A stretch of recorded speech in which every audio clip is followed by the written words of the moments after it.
This video is brought to you by Maypen Educational Center, catering to evening CSEC classes and chess classes. Call 876-337-7374 or 876-775-6692. We got you covered preparing for exams. Andy Gone Nuts. 100% guaranteed fresh coconut water delivered straight to your door. Call 876-309-6128. That's 876-309-6128. Refreshing and affordable. For more information, follow them on Instagram at Andy Gone Nuts.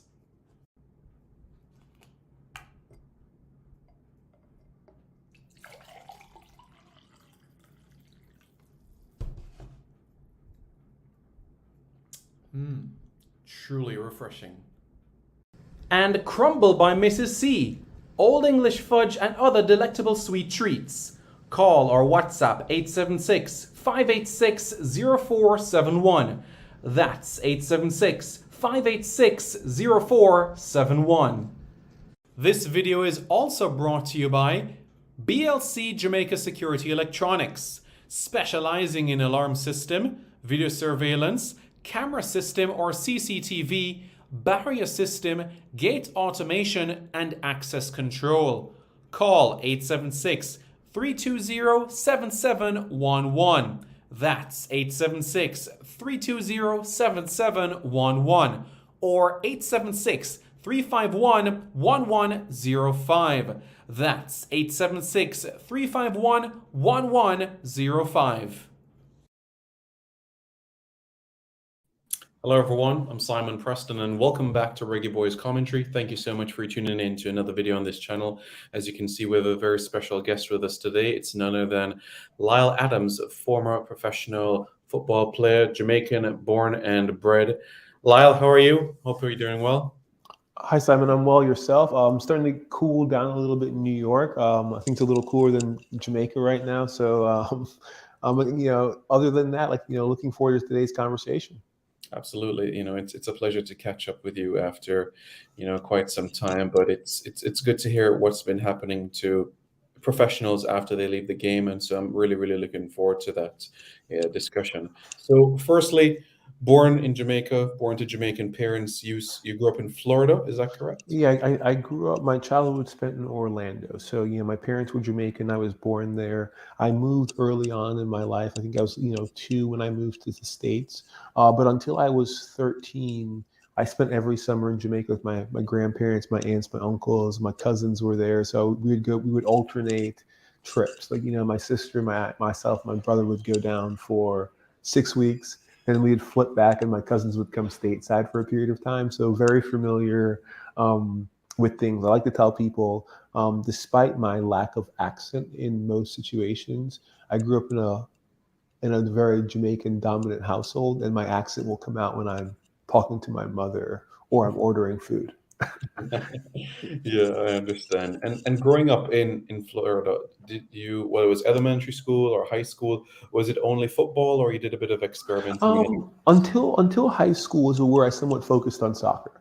My parents were big believers in like a holistic sports background, and with Jamaica being the kings and queens of the track, right? Like I ran track and field in middle school. I played basketball. My mother grew up playing netball, right? So I played all sports. I played a lot of tennis, but the way the American athletic calendar works out is you kind of had to pick a sport in high school, right? Because for me, soccer was a winter sport, but as we started getting more serious with travel teams and playing tournaments, you couldn't really just dedicate 2 months of your year to playing soccer if you wanted to now have aspirations to play professionally or in college. So my freshman year of high school, I decided just to play soccer going forward.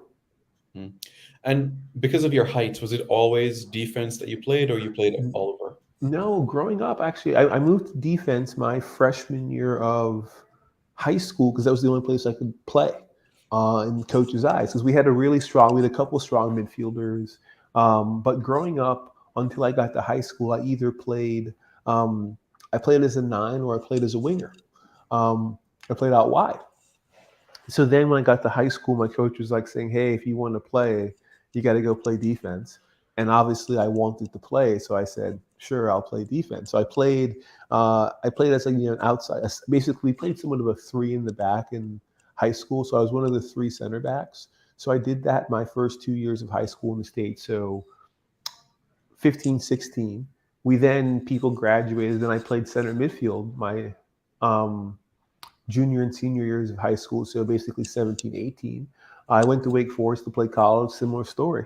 Coach says, "Hey, I'm looking for outside backs. Can you play outside back?" And I was like, "I want to play." So I became a defender once again. My professional career, I primarily then focused on outside back, or one of the two center backs. But it was a really good experience. I think as a taller, defender, it was pros and cons, right? Like I'm fortunate enough to be taller, but I have long legs, so I could win tackles that possibly shouldn't have been won, just due to like the reach I had. But at the same time, you have to be very mindful of space with some of these quicker wingers these days, right? With my longer legs, if you're taking a poor angle, you can get beat pretty quickly. So you have to be a lot more mindful of how you closed or utilize space being a taller defender, because in a short 5 yard burst I might not be quick, but over 10, 15 yards I can make up that ground. But as a fan of the game,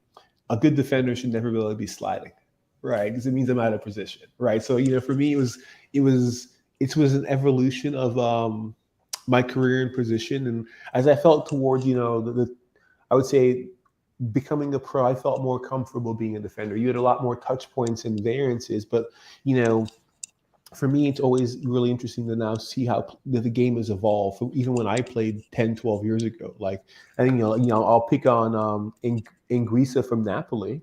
He's a very tall midfielder for today's game. He's well over 6'1", 6'2".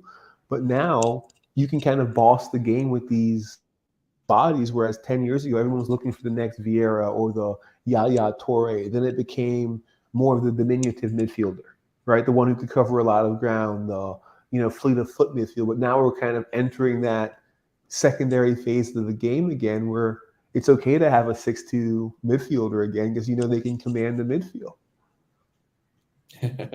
Yeah, quite an interesting story there that you've raised. During that time when you were in high school, just about to go to university, was there a defender that you wanted to emulate, or a Jamaican player, or even an overseas or international player that you said, "I want to be like him" in terms of how your style of play? I would say I had two players that I really, really liked their game growing up quite a bit. Both like defensive center midfielders. I really loved Michael Essien's game. I loved his tenacity, his engine, what he could bring to his squad. Like he wasn't always the cleanest player on the ball, but like what he could offer now, the intangibles could always lift the squad. And like that's why he always played for those Chelsea teams in early Mourinho that were just stacked.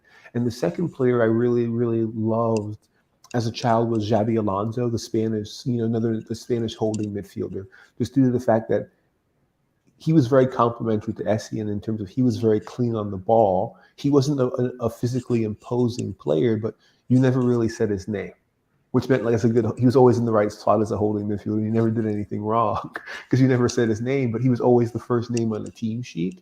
So those are some of the players I really,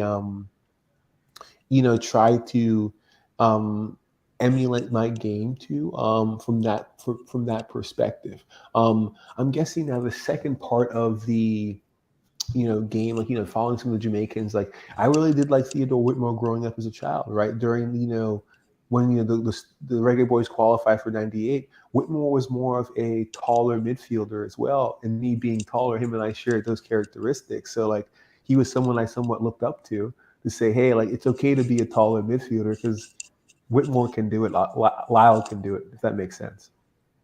Okay. All right. That sounds good.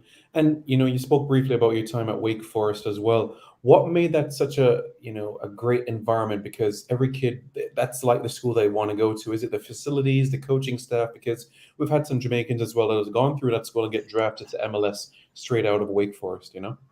Um, my college coach was Jay Vidovich, and the current head coach was my assistant Bobby Muse. It's a really professionally run college environment, right? It's they focused on the intangibles that will allow you to transition to be a pro.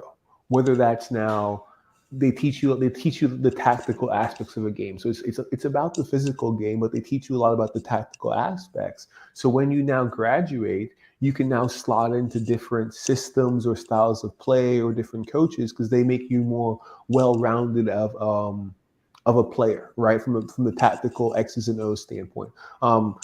We've also had success. You know, my graduating class, I believe, of the people that started my senior year, not 11 of us, I think 9 played professionally for a couple of seasons, right? So you have that track record and pedigree. So like, you know, success always breeds success. So I think it's a combination of both, but it's just in terms of like, you know, you're going to a place that's going to push you to evolve as a player, whether it's now every practice, right? Because some institutions or programs, like, you don't really have that day in and day out. But at Wake, I knew from my freshman year that if you didn't bring it every day in practice, there wasn't a chance you could now play because you had 18, 20 really good players on that team. And it pushed you to become really, really good and consistent, which is very similar to what you see in the pros or the pro model, where you kind of had that training or that professionalism. And I think that's now led to a lot of, you know, Wake Forest student athletes becoming successful in the pro ranks as a result. Like you kind of go through that from 18 through 22, so you can now hit the ground running as a pro. And it's just amazing, that year in particular, 2007, where there were so much players in that team that are now either professional or have retired quite recently. You look at one of your captains, Marcus Tracy. He played over in Europe with Luton Shelton, one of Jamaica's all-time leading scorer for the Reggae Boyz. What was it like being around a dressing room with the likes of him, Sam Cronin, who played in MLS, and others, that eventually made the game at the MLS or USL level?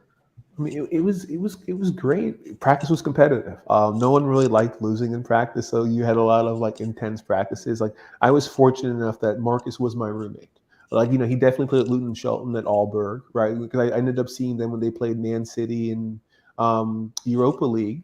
I was actually in Europe at the time, so I ended up flying to watch the game. So I saw Marcus battling Micah Richards and some of the other quality players that the city was now just buying. So it was a really cool experience to see Marcus interacting with those or being able to play with Ike Opara. Like Ike was a unheralded, linchpin for us. And like Ike was MLS Defender of the Year 2 years in a row, right? So seeing some of these players now practicing day in and day out, it raised your level, right? And we always had some of these running jokes, and coaches like, hey, like, no one can stop Marcus today. I'm like, yeah, no one in the country can stop Marcus, coach. That's why he won the Herman, right? So getting mad at us, like, we're trying, but he's just really talented. Or having the consistency of Sam, right? Like, Sam was always a safety valve. You take it for granted as a defender, but knowing that you could roll a ball into his feet, he would calm the game down. He could dictate play, right? He was always that safety net for the defender or any midfield. And he had a 10-year MLS career, right? Unfortunately, was cut short due to concussions, but Sam was one of the more unheralded players I played with, or Michael LaHood, or playing with Corbin Bone or Austin Deleuze. Cody Arnaud, I think, played at Everton for a bit, who was one of our forwards. Like Zach Solosky, I think, has one of the MLS records for fastest hat tricks. So, like, our team was very talented across the board, and I'm forever grateful for that. But like, it just meant if you were going to practice, you couldn't have a bad day because someone would take your spot, because you had a lot of quality that coach could now deploy in a different situation or type of game. Mhm. Wow. Yeah, it just seems like an environment where you have to just be on top, every single training session, as you rightly said. Were you also keeping an eye as well, the other teams that were in the league? You look at Connecticut, and they had O'Brien White and Akeem Priestley that were bossing it as well, other Jamaicans in the league. Were you guys looking at, Ohio State, they got some talent, Connecticut, they got something going there as well? Were you always on the lookout? I would say we were aware of what was going on in the collegiate space. Obviously, like, you should always respect your opponents in competition, and we had that. But we knew internally within that locker room, we kind of had a sense of confidence about ourselves that if we played our game, we would now be okay, or we can now compete against the best teams. And for context, my first game in college was against Indiana, who was the three-time defending national champs at the time in Bloomington. We ended up losing 1-0, but it was a really good moment for us. Like obviously we were out, we didn't touch the ball. They dominated, they bossed the game, but we held up. Right, and for coach, it was a very eye-opening experience. You see, like, hey, I knew I had a bunch of guys who could now grow and develop because they didn't the moment wasn't overwhelming. Right, so now we played Connecticut. I believe was it my sophomore year. We played O'Brien White and Akeem Priestley. They also had Tony Stahl in the midfield, I believe, at in Connecticut. We played them in stores, and I think we won the game 1-0 on like a header in extra time. I believe it was Julian Valentine scored the header, if my memory serves me correctly. But UConn was special. Like O'Brien White, he hit a ball harder than I think I've ever seen a ball hit. And coach was like, "Hey, you can't let him shoot the rest of the game. Like, you can't let him shoot the rest of the game." Where they had Julius James at the back as well with Priestley, who kind of now bossed us, who kind of pushed us around. But that was kind of a barometer for us internally of saying, "Hey, we held our own, but we can get stronger. We can become faster, right?" Because the things that we wanted to do, some of their athleticism and physicality kind of took us outside of our game. But it kind of gave us a benchmark of saying, hey, if we can still play with the style we want to play, but now emulate what they could do, the possibilities for us could be, very positive. Mhm. Wow, quite an experience that was for sure.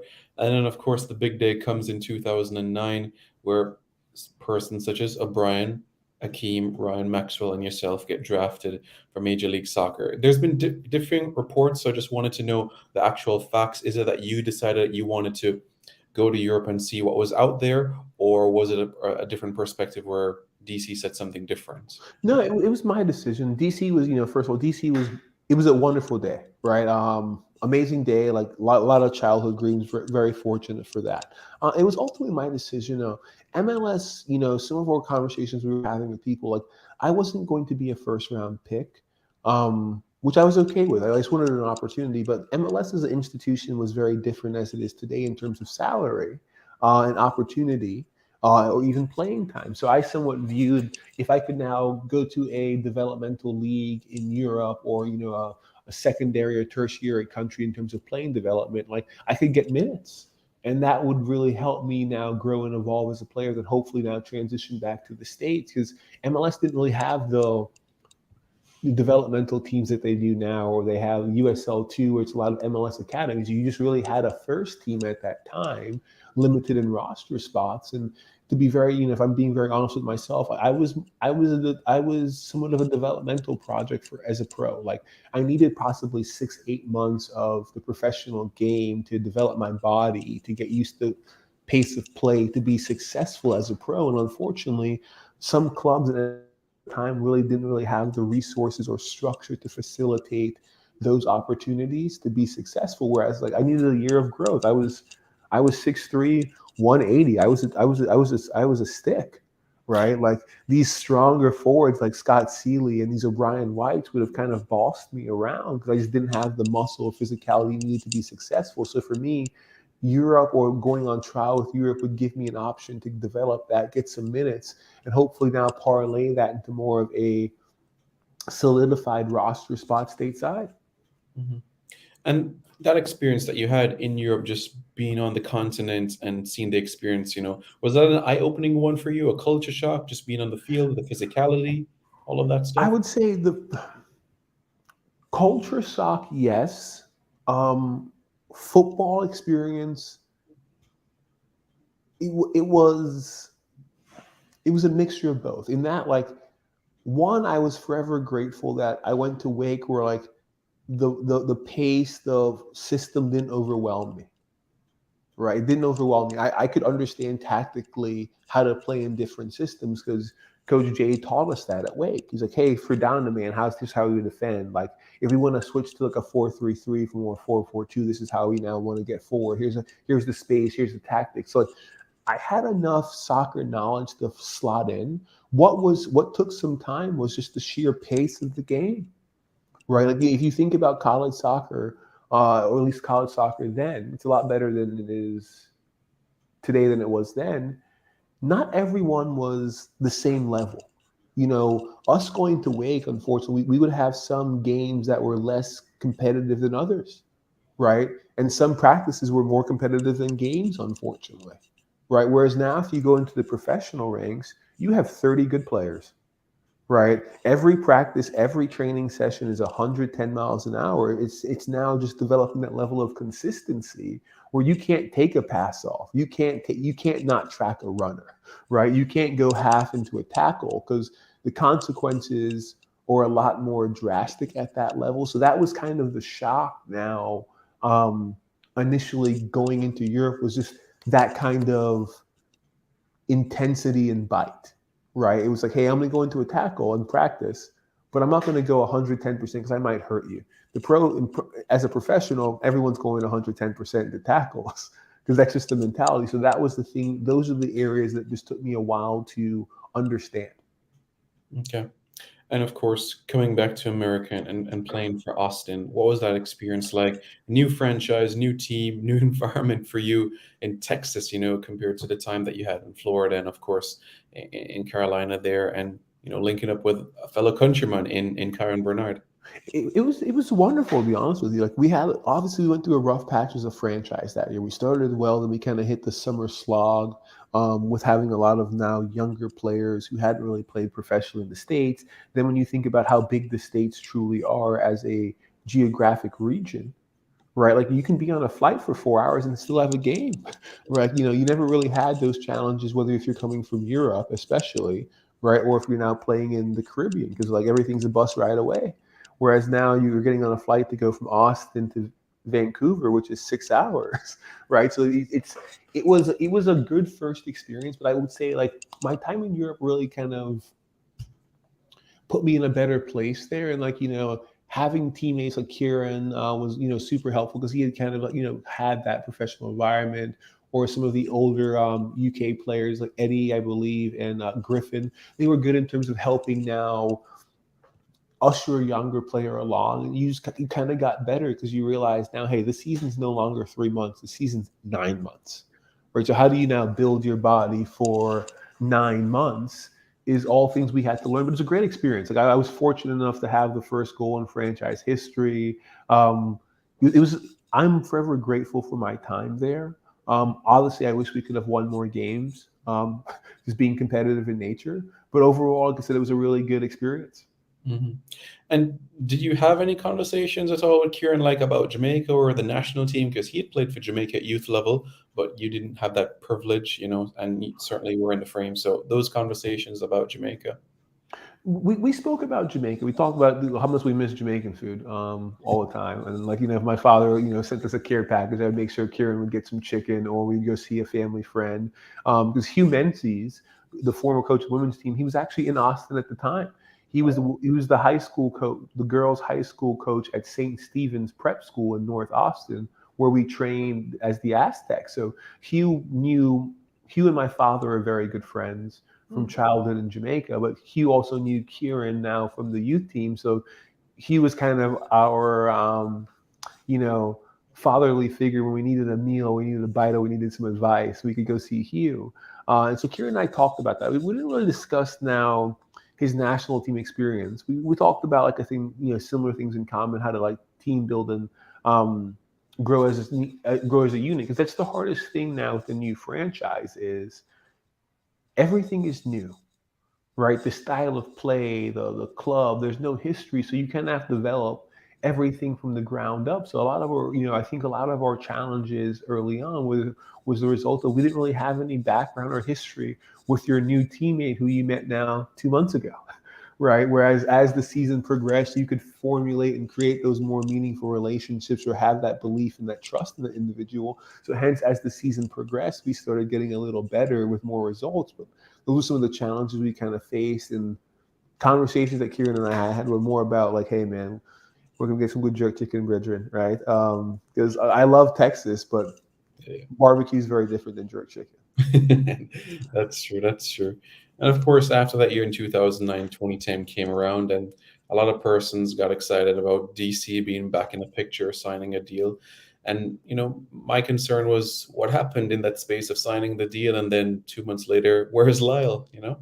It was DC went through a really rough spot as a club. I think we at the time it was the MLS record for most consecutive losses in league history.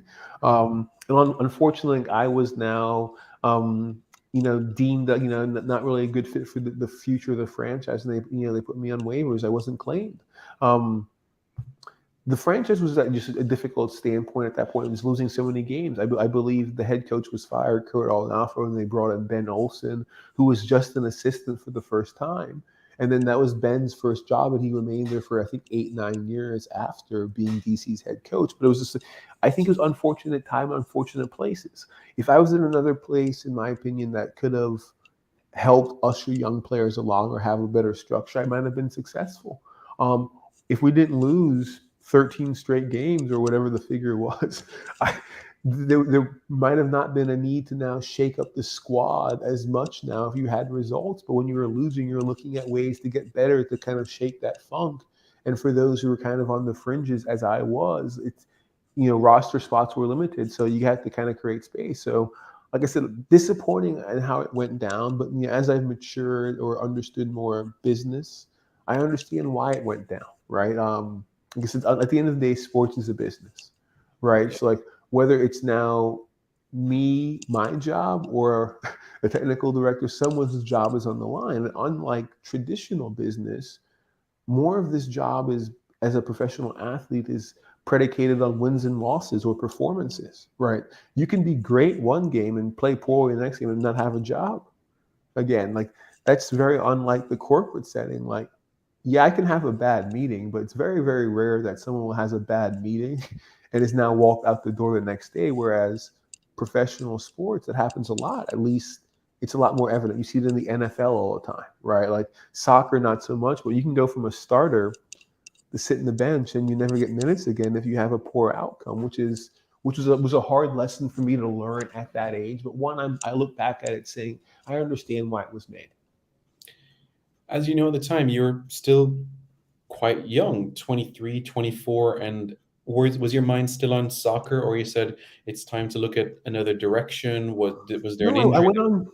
No, I Yeah. went on trial a couple places, and it was a similar situation. They're like, "Hey, we're gonna have to cut someone to bring you in, or we want you to go now do this." And like for me, I was like, that's tough, man. Like it's like because you just had limited rosters. It wasn't more developmental in nature like it has become, right? Like so, it was just I was a tweener, right? I don't think I was good enough objectively to be one of the 25 on an MLS roster. Whereas like now I would have played USL, but if you didn't really start with the USL club at the start of the season, many of them weren't going to bring in a player now halfway through the season if they were kind of uncertain on your roster status. So like all those things somewhat played a role in my decision to somewhat like hang up the boots if you want to call it. No injuries like many of my good friends in DC were DC United players.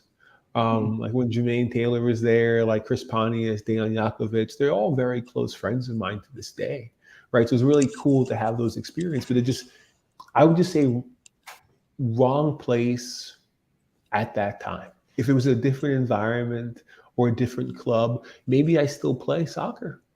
Right. I don't know, hypothetically speaking, but for that environment where I was and where they were, it just wasn't a great fit. And some of the clubs I went in, it wasn't a good fit as well. So those are the things like, obviously it was disappointing at the time and I've grown to accept them now. Like I said, it was a challenging phase of my life. Do you still get an opportunity to keep in touch with those that you played with, whether in college or in the professional game? Uh, Um, Many of my college teammates and I talk all the time. Some have gone on to coaching. One of my good friends is the head coach at the University of Denver right now. So him and I talk tactics weekly. Some have become scouts for MLS teams. Some are assistant coaches in college. Some have now progressed to the youth sports world. So like, I would say of my college teammates, there's a good core of us that still are in very frequent touch. Professionally, not as many volume of contacts, but I still keep in touch with a few that we played with. But that was the biggest challenge for me now professionally than going from college, right? Everyone in college is at the same phase of life. Mhm. Whereas now you become a professional, everyone's at different phases of life. You have some who have families, some who are now just moved to the country, some who have different aspects of life. So having some of those meaningful relationships is a lot more challenging professionally. And I think that's the result of why I somewhat have fewer professional soccer friends than I do collegiate friends, because all my college friends, we grew up and matured together.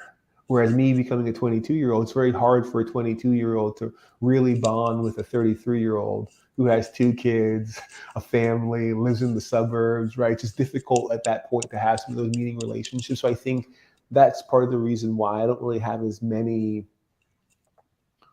professional contacts that I keep in touch with as much as my collegiate contacts.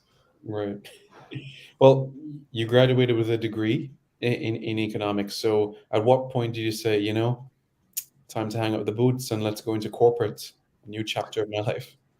I would say it was beginning of 2012, beginning of 2011. Like I had some conversation with some friends who were in, similar positions who were, had been cut a week before the MLS season, and they struggled now to find a USL job because those rosters were already locked. And it was just a tough experience for me hearing through their stuff. So for me, I was like, hey, I can keep chasing the dream, or I can get a job. And, my experience, going on trial, I realized, hey, like I'm good enough to be on a team, but am I really good enough to play? And to be honest, I'll be very transparent. That moment of realization, I think, has had its blessings and curses, right? That realization saying, hey, there's other things for me to do, actually led me to now transitioning a lot easier than it should have been, because I was okay with things ending as they were going to end. However, though, maybe if I had more like, stubbornness, if I was thick-headedness, right, as my mother would say, maybe I could have now overcome some of these minor setbacks and found a place and kind of kept grinding to be successful as a pro. So those are things I always go back and forth with. I'm being very honest, right? Like, did I hang up the boots too soon, or did I hang it up for the right reasons, right? Like, obviously, it's history, hindsight's 2020. But like I said, me being comfortable with the decision to stop playing allowed me to actually transition into corporate a lot easier or more seamless. But if I had actually been more stubborn, could I have still played? I don't really know that question, but it's just something I occasionally ponder to myself. And at any point during your time with corporate, did you get any phone calls or email and say, "Hey, Lyle, there's a trial that just opened up. Want to put back on the No, boots?" yeah, I mean, I didn't get those, but I made it kind of clear I was done. Right, I would, when I would go home to Orlando or DC, knock with some of the PDL or USL teams if I got a chance in the summer. When I moved to Columbia for grad school, I found a game of guys who were playing in USL, and they were training before the season started. So I knocked it with them in the mornings during grad school, and it was absolutely wonderful. But then unfortunately COVID happened and that game stopped. But it was nice to get that competition. So no, I didn't really have many of those things, but I still had those relationships, whether it was with coaches or technical directors, to talk about the game. But like, once you're out of the game for 18 months, it's kind of tough to get back in, right? And especially if you don't have that kind of psyche, right? You have to be in a really strong headspace to kind of now make that challenge. Okay. And with that being said, entering corporate, at first, did you enjoy or love what you were doing on a day-to-day basis? Your responsibilities? I liked my first corporate job was a mixture of both. I would say I liked the opportunity that I could now create for myself, right? Like, as an athlete, you have a lot of these great tangible skills that you don't really know about until you don't have you until someone presents them to you, i.e., communication, ability to work with different people, different backgrounds, because all your teammates have different understandings and backgrounds, but you share a common goal. How your work ethic, right? All those things are really great as a athlete that transfer really, really well. But on the flip side, I somewhat had to get used to being in a corporate setting, because as an athlete, you really have a very structured life. Hey, practice starts at 10. You're there at 8:45. You get treatment. You stretch. You're on the field, and then you have your lunch, and you watch film, and you go home. Whereas the corporate world, sometimes they have that structure, but it's more like, hey, Simon, this project's due on Friday. And you kind of have to now figure it out yourself. So that kind of took a while for me to get used to having that kind of quote unquote freedom to make my own schedule, because being a high level athlete, you're used to structure and routines. So that was kind of the difficult thing. But as I moved forward, I really was happy I was an athlete, because like work ethic, right? Hard work, dedication, like wanting to get better. Like I tell my team, like, it's great to hire athletes because you can take feedback, Mhm. right? Like a high level athlete can take feedback really well, because if you play poorly, your coach is going to let you know you played poorly, right? And you kind of have to move on pretty quickly if you want to be successful again. So for me, those are the things I really enjoyed. The corporate life is like how I could keep learning and developing a lot quicker. Um, and like I could somewhat forge my own path. And now let's talk a little bit about Spry and that sort of entity, because in a way it ties in with sports. So is this something what you're doing right now is something that is a bit more to your liking, or as you said, you still have those day-to-day stuff where you have to plan, properly prepare, and it's a lot of time management that you have to put into perspective. So so Spry is a sports administrative platform. Over the past 10 years of me somewhat not playing professional soccer, what I've realized is the business of professional sports somewhat lacks more of the same software that I saw when I worked at Uber, right? Um, Unfortunately, like I said, the sports world is 10, 15 years behind the software options that you and I have available to us in our day-to-day lives right now. So that was always my mission, is like, how do you bring software to athletic organizations to make them more efficient so you can now focus on the things that matter? Like talking to my old college coach, he's like, hey, why do I have to have four different apps on my phone to communicate with my players? Why can't I just have one? If you can save him 30 minutes per day, or his staff 30 minutes each, that's an extra individual session that a person could be on the field getting better at their craft. That's a film study session. So for me, what my dream when I stopped playing was, how do I now bridge or connect my passions of sports and technology? And that was, like I said, the genesis for Spry. Mhm. And you know what, Lyle, there's been many Jamaicans have been in your boat that, they they're looking for clubs, an opportunity doesn't present itself. Sometimes there's a bit of impatience. I just wanted to know what sort of advice you would give to that individual that might be unattached without a club, that might be or experience the same things that you did, growing up. I would say remain positive. Like those challenges are very similar to the challenges you face as a business owner. Unfortunately, as a soccer player, you're going to hear no a lot more than yes. Right? Any person that you aspire to in the EPL, they somewhat failed at a trial. Right? They weren't good enough in someone else's coach's eyes, or some coach said, "Hey, I don't think you're going to work out here." Like I can just name Kevin De Bruyne. Right? Chelsea said he was a bust. Look at Kevin De Bruyne now. They said the same thing with other players. Or other players go to one place, you never get any minutes.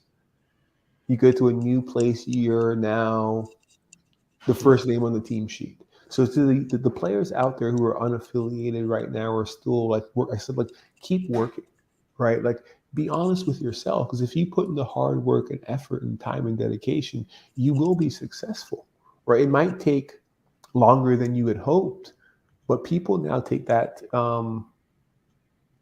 will now differentiate yourself from your competition, because high level soccer is a game of inches, right? It's a game of inches at the end of the day, right? So if you're putting in the work and the dedication, you know, I feel confident saying you will find something that now will work for you. It might just take some time. And if you want to think about what we mentioned earlier, look at Engisa, right? Engisa went to Fulham and they said he was quote unquote a bust. Mhm. Engisa is now bossing the midfield at Napoli, right? Because he stayed true to himself and he put in the work to be dedication. And I would say that those are the things that we now are very similar to corporate world, right? Like, me having my own company, like I heard no a lot when we were getting off the ground. No, I don't want to use your platform. No, this is the wrong idea. But I didn't really let those comments or detractors waver from my belief or confidence in myself. And we kept pushing forward. And like last year we were working with 15, 20 schools. Now we're well over 130 schools on the platform. So like, if you let no dictate your path, you're going to be unsuccessful. But if you believe in yourself and be successful and you put in the work, you will be successful. Well said. Well said there. I have to agree with you there. Is there any way in the future that perhaps, the project that you have working on could perhaps incorporate Jamaican footballers moving forward long term? Is that an No, option? we're definitely exploring some recruiting abilities right now. Because I've always thought that there's many great players who don't have an opportunity to play, and it's due to access. But access is a more broader theme that we focus on internally now, because access dictates so much. Like right now, we're focused on financial literacy and education because that's the access that many athletes stateside don't have, right? Because if you can now come out of college with no debt or $10,000 in your pocket, that's better than me who came out with no money in my pocket, right? So you now move the generation forward. And I think it's the same thing now from, getting a lot of young players' talents. Like for those who don't know, I was a walk-on. I walked on at Wake Forest. I showed up at my coach's office during new student orientation and I asked for a trial. And he said, yes, you can try out. And I took that opportunity and ran with it.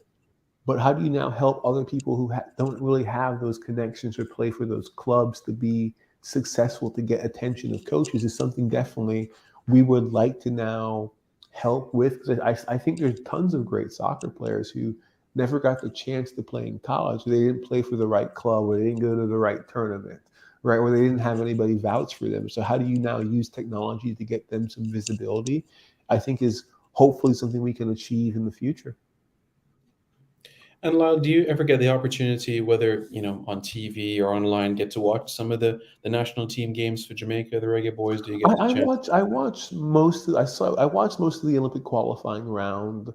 Um, Unlucky, right? I think if you can come out of Mexico City in that opening Group Hex game with a point, it really changes the narrative of the whole qualifying cycle, right? It's a really difficult place to play, and the boys and men played great for 85 minutes, right? It's super difficult now to concede that late on, and now you're playing 72 hours later. Like I think if that result goes slightly different, I think qualifying is a whole nother story. If I'm being very, very honest. But on the flip side, I'm actually excited about how we kind of rebounded towards the end of the cycle, right? Like, when we didn't really have anything to play for as much anymore, we still put our best foot forward. We still were using that as an opportunity to now build, for the Olympics or the next cycle. So, like I said, disappointing end result, but like a couple inches here and there, it's a totally different now qualifier.